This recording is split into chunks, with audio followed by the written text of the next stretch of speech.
Let us all welcome Celluloid Dreams to the indie boutique Blu-ray label sweepstakes with their initial maiden voyage release of 1972's Giallo classic, The Case of the Bloody Iris, by director Giuliano Carnimeo. Not a name I'm familiar with, but boy is this movie good. So I'm always excited when I see a new boutique Blu-ray label because they put out the kind of stuff I like. And I love Giallo films, and I love George Hilton and Edwige Fenech, and I love Italian horror films of the 70s. So this movie had a whole lot going for it. This release had a whole lot going for it out of the gate. This is a movie I don't think I'd ever seen, but it's a title that I'm incredibly familiar with. So thrilled to get this. It is the on-screen title, the Italian original title, translates to something like "Why Those Strange Drops of Blood on Jennifer's Body." The Italians were not always known for the most concise titling in their films. I don't know what people who dealt with marquees in Italy did. Maybe they just had really small letters or large marquees. I don't know. But this is available as a 4K disc with a separate Blu-ray disc.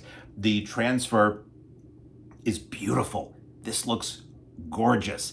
I listened to a very cool interview by friend Heath, who does Serial at Midnight. If you ever see that YouTube channel, go there, subscribe, dig on what he does because he's phenomenal. He did an interview with the owner, the creator of this Blu-ray label of Celluloid Dreams, and it was fascinating to listen to, and it was great to hear how much passion and work went into this release, and how if they're going to do anything, they're going to do it right, and they're going to take as much time as it takes to do it right. I greatly appreciate that, and the people who put this on are longtime DVD or Blu-ray reviewers, which I think is very interesting. So this is what a fan does when a fan gets a chance to put out a release. They make sure they do it right because they put out the kind of release they would want, and tremendous respect to the crew at Celluloid Dreams on this. So music by Bruno Nicolai, who is one of the greats in Italian cinema.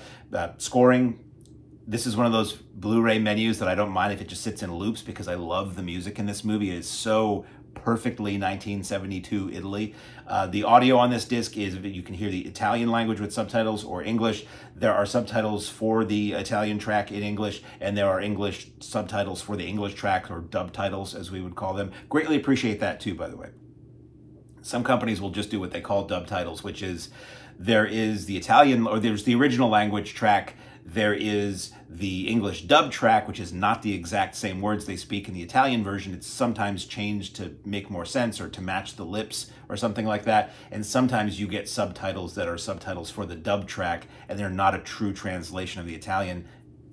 Celluloid Dreams doesn't do that.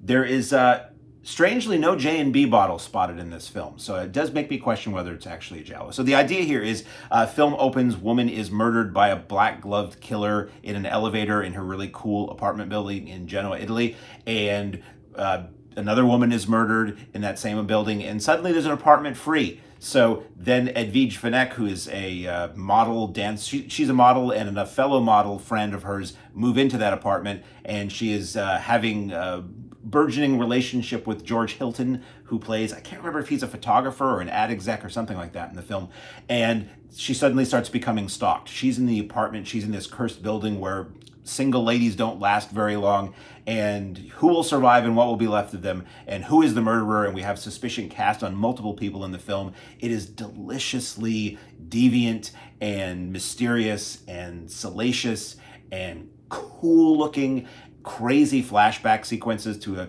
Fenech's experience with her previous husband or boyfriend in this weird kind of sex cult or something like that. Very, very stylishly shot. It's such a good movie. It was like you kind of want to lick the screen. It's just like gorgeous color, beautiful visuals, cool, attractive cast. 70s in Italy, which is great. The locations are really cool. I guess the apartment building itself was shot in Genoa. There's great extras on this too, where they talk about on the commentaries. Some of the places apparently have not changed since this film was shot in 72. So you could like go there, and it, like they said, like, you know, one of the shops is different in front of the apartment building, but otherwise it's the same. So yeah, really interesting visuals, really interesting plotting. It's a giallo, so there's a sameness to it. There is the vibe of Bird with a Crystal Plumage clearly is in this film. The killer reminded me a lot of the killer in Blood and Black Lace, where they have some kind of like a sheer face covering, or a face covering that doesn't let you see the details. And sorry, if I said black gloved killer, not a black gloved killer, like brownish rubber gloves, which is a little unusual. So there are some things where it's, maybe this was early enough in the giallo game where it wasn't like a rigid dictum that you had to have black gloves in J and B, because they don't, this film strangely doesn't have those things, but it has all the other elements that you would love in a giallo that made me just feel like, wow, this is like one of the best, and I've just seen it this far into my giallo loving game, which is kind of cool. It really does keep you guessing up until like almost the very end of the film. It is extras.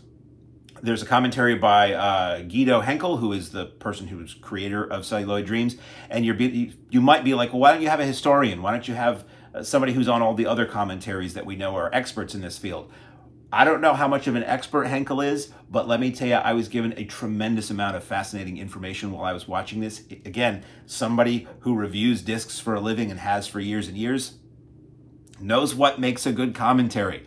There's no dead space in this. There's no play-by-play by this. There's a lot more scene-specific commentary than you usually get in a commentary, but it's always interesting. It is the kind where a lot of times I will play a commentary while I'm doing something else so I can just listen to it, because I kind of don't want to waste a viewing of a film that I've just watched all over again. I want to keep the film fresh for the next time I see it. Usually, it's rare that somebody said, now look at this. That happens in this. So there are moments where there's something referencing the visuals on screen. You find all about the production. You find out all about the cast, the crew, the locations. I think he even I can't remember. I know it's in the Serial at Midnight interview. He gets into the nitty gritty about restoration and how they restored it. I think there's a little bit of that on the commentary. It's an excellent commentary. I don't know if he's done commentaries before, but if he's going to have, if Henkel does commentaries for every Celluloid Dreams release and they're as good as the one on Case of the Bloody Iris, I hope he just does them himself. We have cool new interviews for this. We have Ernesto Gastaldi and Giuliano Carnimeo. We have the writer and the director. It's mostly the writer, Gastaldi, talking in this, but that's fascinating because he talks about his career and how he worked with the director and what he remembers about the genesis of this film and working on the film.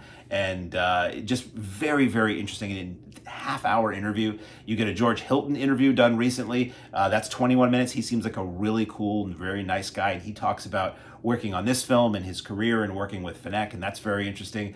Paola Quattrini interview, that's 12 minutes. She plays the friend. She plays the other model in this film. You get an outtake reel, 2 minutes of trims, excellent quality, little tiny added glimpses of a lot of shots. They say that some of these shots maybe were included in no, they're all trims from the film or for the trailer. So it looks as good as the main feature. A lot of times the outtakes don't look as good, or they're from an inferior source, or they're from a black and white, or they're from a videotape. These are perfect. These look as good as the movie. You get slates at times. You get just tiny added elements. If you love this movie, it's what everybody dreams of when they watch their favorite movie again, which is if there'll only be just a little bit more. If that shot went on a little bit longer. With this outtake reel, you get that. That's amazing. You get an image gallery of 21 images. You get the Italian trailer that's 3 minutes, and you get the English trailer that's 3 minutes, which is the same. It just has an English dub and English intertitles. So let's look at the package, which is just gorgeous. And I can show this on camera here. Like, can we get that so it's not, is there glare? No, sorry. So there's that. That's the cover. The back gives you all the info. Sorry about the focus issues. We have the 2 discs. One is 4K Ultra HD, one is Blu-ray. Contents are the same on those 2 discs. It's just that one is 4K. So as I always say, if you don't have a 4K player yet, you should get this release because there's a Blu-ray copy.